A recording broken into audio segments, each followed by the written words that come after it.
titignan natin. So kukunti pa lang. Ross Boulevard na to. Yan, yun ang status ngayon. Malungkot, tahimik. So, gawa ng mahirap dito ngayon sa Maynila yata. Yung ilan walang trabaho.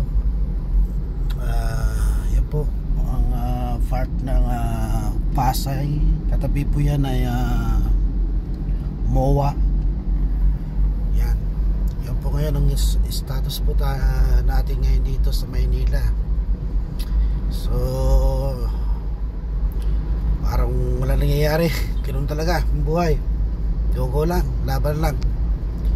Sana itong buwan na to, taon nalilipas, mayroon sana mababago, mag-improvement sana. So hanggang dito na lamang mga kaibigan, at patuloy tayo magtrabaho.